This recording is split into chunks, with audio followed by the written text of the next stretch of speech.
प्रदेश की सरकार ने एक साल में इस राजस्थान को कहां से कहां बदहाली के कगार पर पहुंचा दिया है।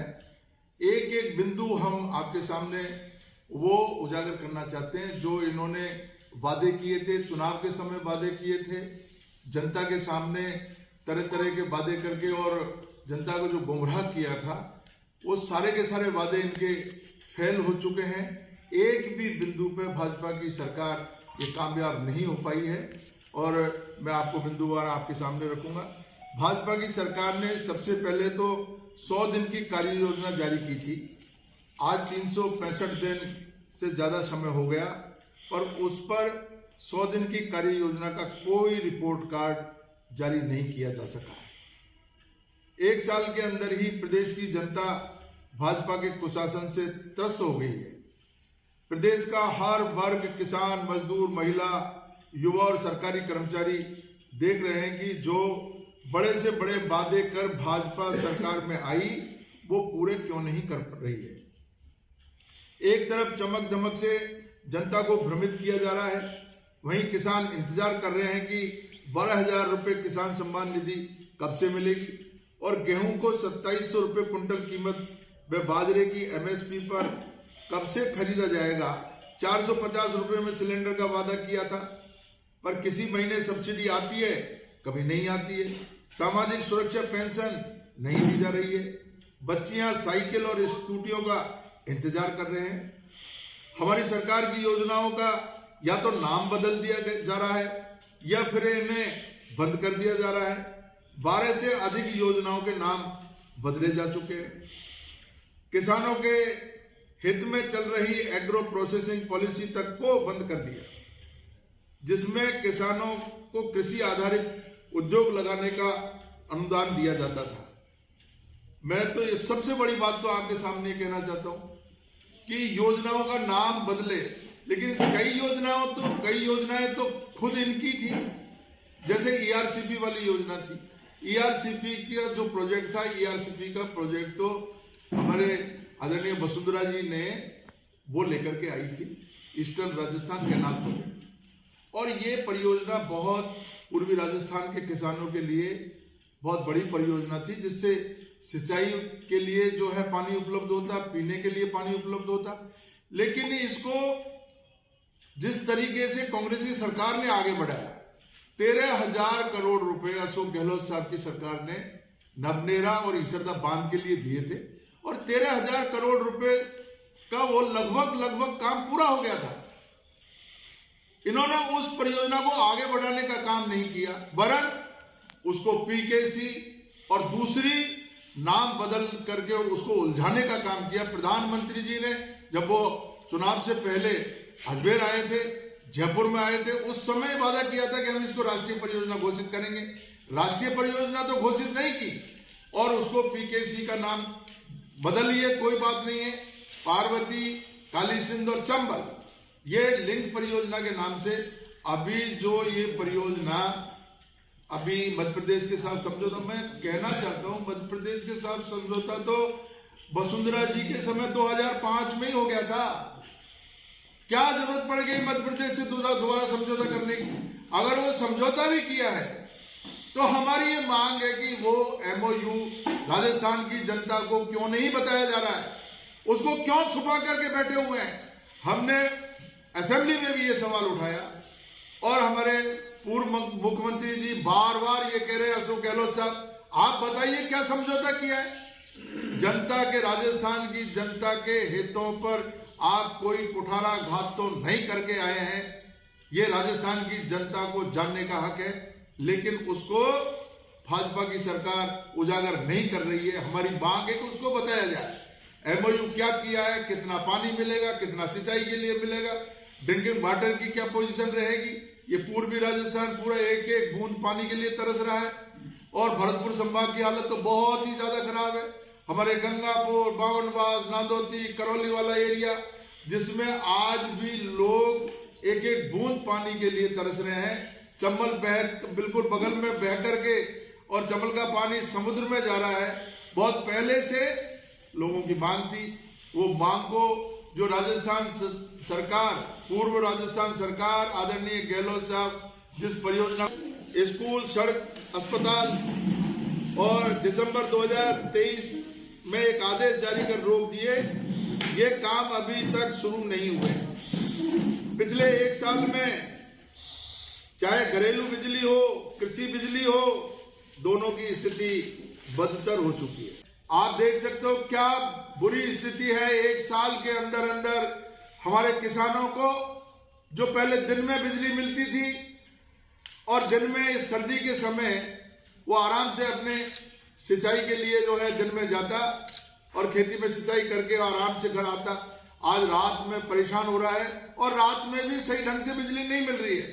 ट्रांसफार्मर जल जाता है, एक एक हफ्ते तक ट्रांसफार्मर नहीं मिल रहे। बिजली के जो कनेक्शन लेने के लिए लंबी लाइन लगी हुई है। बदहाल स्थिति हो गई है बिजली के मामले में। डीएपी के लिए तरसना पड़ रहा है, यूरिया नहीं मिल रहा है और इस मुद्दे को लेकर के किसान बहुत ही ज्यादा गुस्से में है। मुख्यमंत्री जी बिना अदालत की इजाजत के लिए विदेश यात्रा पे चले गए। बड़ा अफसोस है। प्रदेश का मुख्यमंत्री, उनको अगर इस बात की जानकारी नहीं हो, कानून की जानकारी नहीं हो, उनके खिलाफ जो मुकदमा चल रहा था अदालत से मंजूरी लेते अगर मान लो उनको विदेश जाना था तो ऐसी क्या जल्दी थी जो बिना अदालत की जानकारी में लिए ही विदेश चले गए और वो जब मुद्दा उठा तो विदेश से वापस आना पड़ा। यमुना जल समझौते की कोई जानकारी मुख्यमंत्री जी को नहीं है, टीआरसीपी की जानकारी कोई नहीं है। अरे भाई, भरतपुर संभाग में पैदा हुए हो, भरतपुर संभाग में आपने यहाँ पर पूरा जीवन निकाला है, आपको पता होना चाहिए भरतपुर संभाग की जो महत्वपूर्ण योजना है उसका जानकारी होनी चाहिए।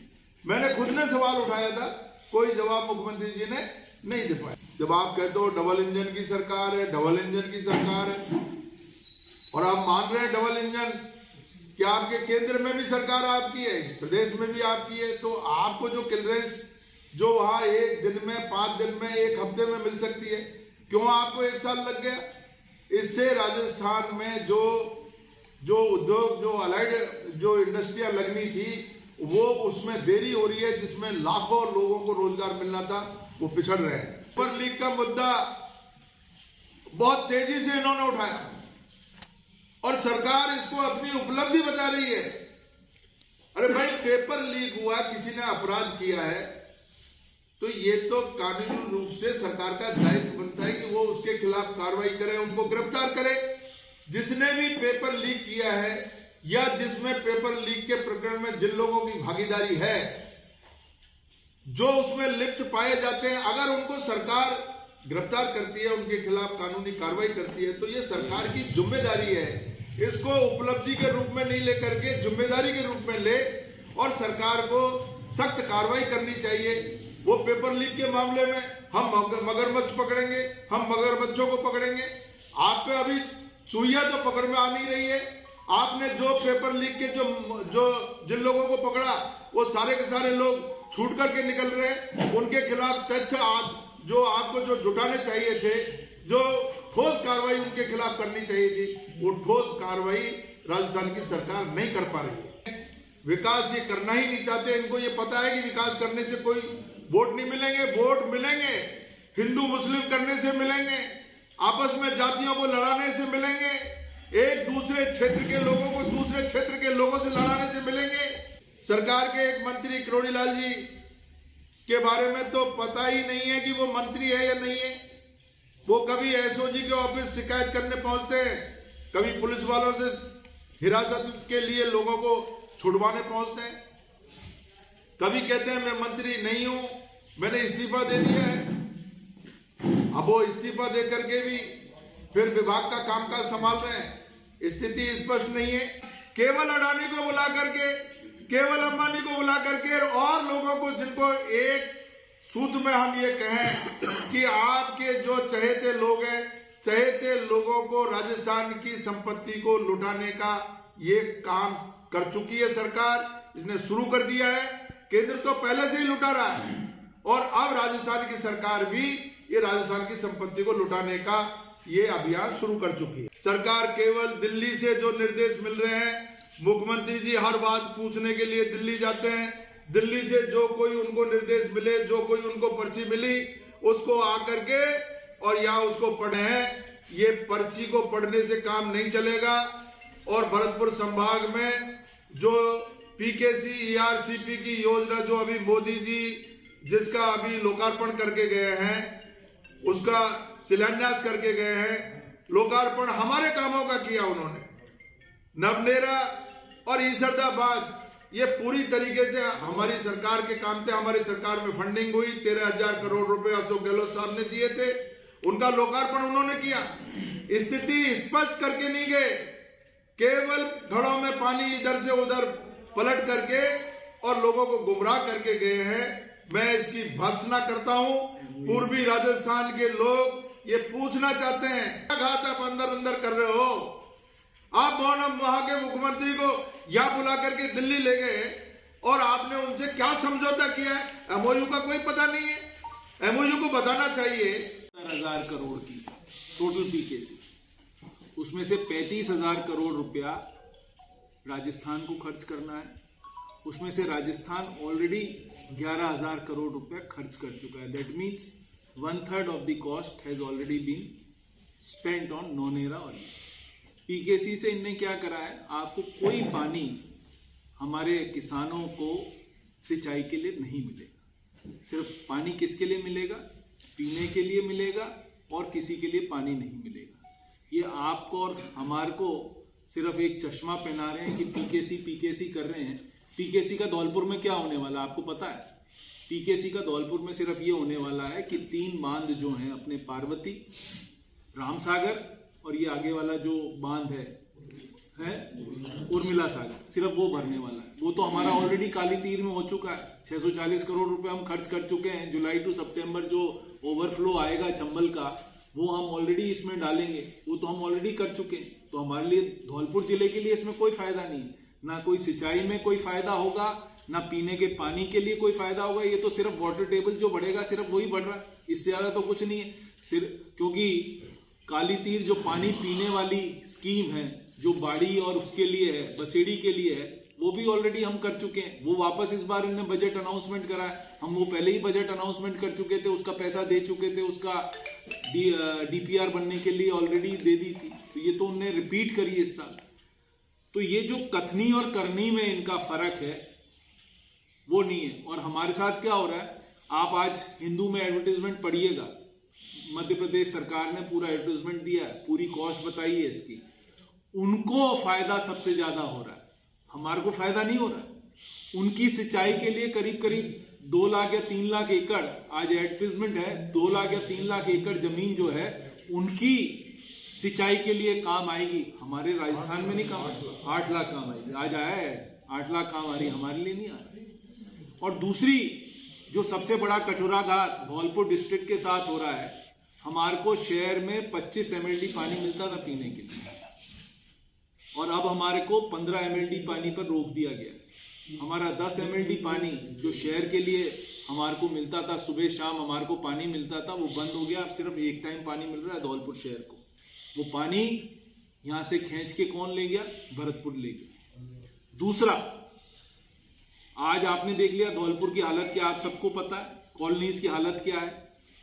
एक पैसा एफएफसी का, एक पैसा जो नगर परिषद धौलपुर को आना था वो नहीं आया। एक पैसा नहीं आया, ना राजाखेड़ा को आया, ना धौलपुर को आया, ना बाड़ी को आया। एक पैसा नहीं आया। एफएफसी की पूरी किस्त जो सेंट्रल गवर्नमेंट की थी वो हमारी कट गई। तीसरी चीज, आज जो बिजली है, बिजली धौलपुर सबसे पहले एलडी में चला जाता है। क्यों? क्योंकि आपको बिजली कहां देनी है? भरतपुर देनी है। तो मतलब धौलपुर में तो आदमी वास ही नहीं करते, धौलपुर में आदमी रहते ही नहीं। ये मैं पहले भी बोल चुका हूं। धौलपुर में तो सब जानवर रहते हैं, धौलपुर में आदमी रहते ही नहीं। तो ये कटोराघात जो ये सरकार, पर्ची सरकार कर रही है धौलपुर के साथ, वो बेहद ही शर्मनाक है और इसकी हम खुले दिल से भर्त्सना करते हैं। दूसरा, आज जो सबसे इंपॉर्टेंट मुद्दा जो हमारे एक्स एमएलए साहब ने बोला, बाबा साहब के लिए जो गृह मंत्री जी ने बोला, वो बहुत ही शर्मनाक है। आज बाबा साहब को कई समाज भगवान स्वरूप मानते हैं, उनकी आस्थाओं पर उनने ठेस पहुंचाया।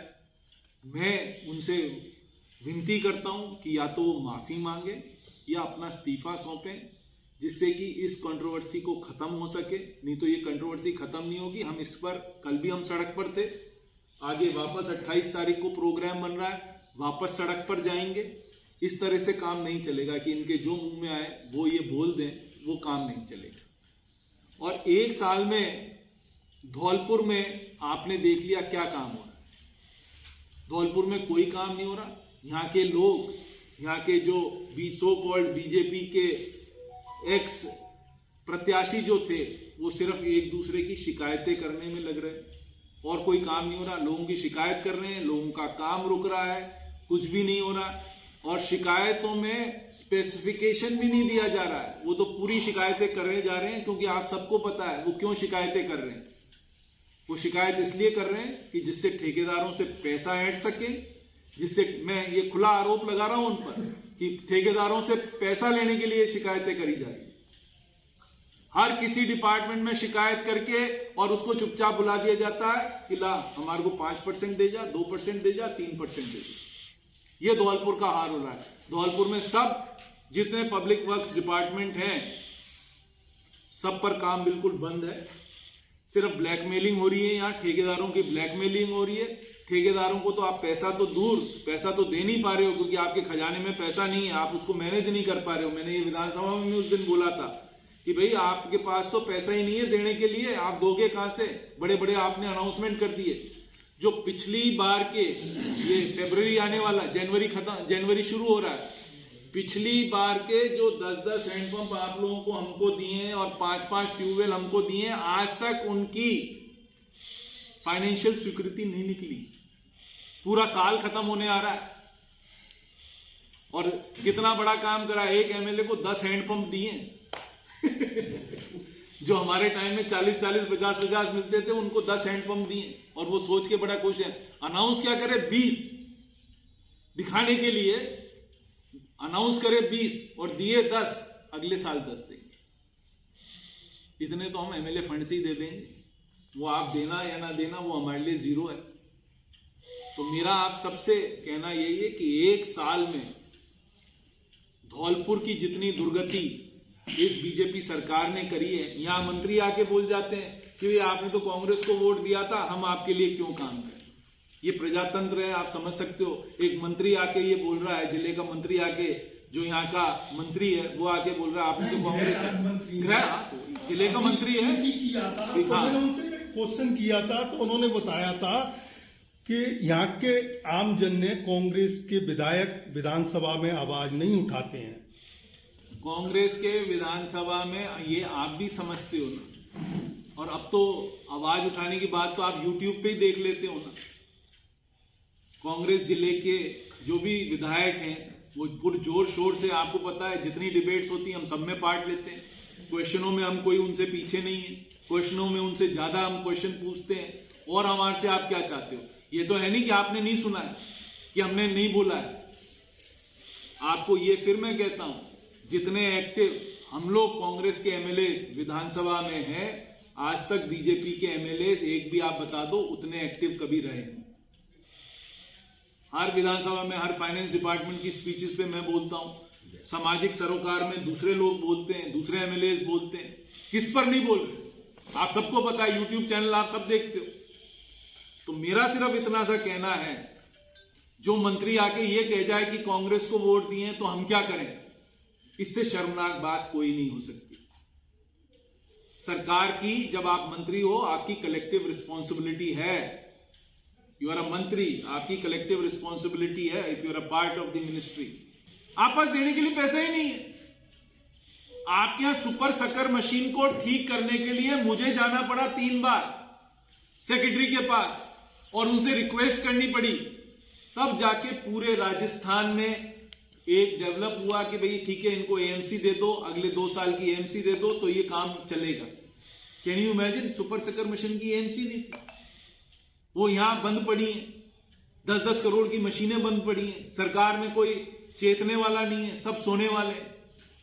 उस दिन 20 लाख रुपए मैं और एमपी साहब यहाँ आए, हमने डिजास्टर मैनेजमेंट रिलीफ फंड से कलेक्टर के सामने बैठ के 20 लाख रुपए हमने सैंक्शन कराए, तब आपका डीजल का खर्चा चला है नगर पालिका का, कि ये पानी निकालने के लिए 20 लाख रुपए हमने सैंक्शन कराए थे उस दिन। तो ये तो हाल है इन मंत्रियों का, और जो सचिव लगे हुए हैं उनका ये हाल है कि उनको पता ही नहीं कि जिले में क्या हो रहा है। तो आप जो ये बात कर रहे हो, आप सबके सामने जिले की जो कंडीशन है, आप सबके सामने, कोई नया बताने की जरूरत नहीं है। आप सब लोग जागरूक पत्रकार हो, आप सबको पता है कि क्या जिले की कंडीशन है। राजस्थान के सीएम भजन लाल ने कल पीसी किया है, अम्बेडकर का अपमान तो कांग्रेस ने किया है, कांग्रेस ने उनको मंत्री पद से इस्तीफा मांगा। देखिए, जहां तक बाबा साहब अम्बेडकर जी के अपमान की बात है, पूरा देश जानता है कि किसने अपमान किया और खुलेआम अपमान किया है। मेरा तो यहां तक मानना है कि 75 साल में अगर किसी व्यक्ति ने यह दुस्साहस किया है तो उसका नाम अमित शाह है, जिसने खुलेआम परम पूज्य बाबा साहब भीमराव अंबेडकर जी का अपमान किया। और वो परम पूज्य बाबा साहब भीमराव अंबेडकर जी का ही अपमान नहीं है, वो करोड़ों करोड़ों जो दलित लोग हैं, जो अंबेडकरवादी लोग हैं, जो करीब 30 से 40 करोड़ लोग इस देश में जो निवास कर रहे हैं, वो सब बहुत दुखी है, व्यथित है इस बात को लेकर के। कई लोगों ने अपने घरों में चूल्हा तक नहीं जलाया इस अपमान की बात को सुनकर। लोग खाना नहीं खा रहे हैं, सड़कों पे उतर रहे हैं, धरना प्रदर्शन कर रहे हैं, पूरी कांग्रेस पार्टी सड़कों पे है। और हम आपके माध्यम से कहना चाहते हैं, अगर देश के गृह मंत्री जी ने इस्तीफा नहीं दिया, माफी नहीं मांगी, तो कांग्रेस पार्टी भी चुप बैठने वाली नहीं है। और ये जो अंबेडकरवादी लोग हैं, ये बिल्कुल भी चुप नहीं बैठेंगे, सड़कों पे उतरेंगे, संघर्ष करेंगे। ये जो आप बात कर रहे हो ना, ये सिर्फ नैरेटिव चेंज करने के लिए सीएम भजनलाल ने ये बात करी है कि अपना ब्लेम दूसरों पे डाल दें। कहना बड़ा आसान होता है ना, और ये तो प्रत्यक्ष रूप से उनने संसद में बोला है, पूरे यूट्यूब चैनलों ने चलाया। वो तो भजनलाल जी को तो जो दिल्ली से कहा जाता है वो बोलते हैं। अभी गए थे दिल्ली, उन्होंने कहा होगा कि भाई आप जाकर के अम्बेडकर जी का नाम लो, तो अम्बेडकर जी का नाम लेकर के यहाँ कह दिया उन्होंने। उनको कुछ भी पता नहीं है। बार एमएलए बने भजनलाल जी, उनको यहां से भरतपुर से उठा करके सांगानेर में थोपा। सांगानेर में वहां जो है वो आरएसएस और बीजेपी के लोगों का बड़ा जमावड़ा है, वो जीत करके आ गए और उनको मुख्यमंत्री जी की जो है कुर्सी पे बैठा दिया, पर्ची दे दी और पर्ची भी वसुंधरा जी से दिलवाई। उस समय का फोटो है हमारे पास, जब पर्ची दी वसुंधरा जी ने उसको देखा, हतप्रद हो गई वसुंधरा जी। और उन्होंने ये देख रही थी कि इस भीड़ में कौन भजनलाल कौन है, जानती नहीं थी भजनलाल जी को। इससे पहले राजस्थान के 90%, 95%, 99% लोग भजनलाल जी को नहीं जानते थे। भजनलाल जी कौन है, वो मुख्यमंत्री बने, उनको राजस्थान की एबीसीडी पता नहीं है, उनको भौगोलिक स्थिति पता नहीं है, इसलिए वो इधर उधर की बातें कर रहे हैं। और अंबेडकर जी के बारे में तो वो बिल्कुल ही अज्ञान है, कुछ पता नहीं है। आकर के दिल्ली से कहा, वो कह दिया। लेकिन जो लोग भी अंबेडकर जी के बारे में ये अपमान की बात करेंगे, मैं आज ये दावे के साथ आपके प्रेस के माध्यम से कह सकता हूं, जब वो चुनावों में और जनता के बीच में जाएंगे, उनको इसका खामियाजा उठाना पड़ेगा।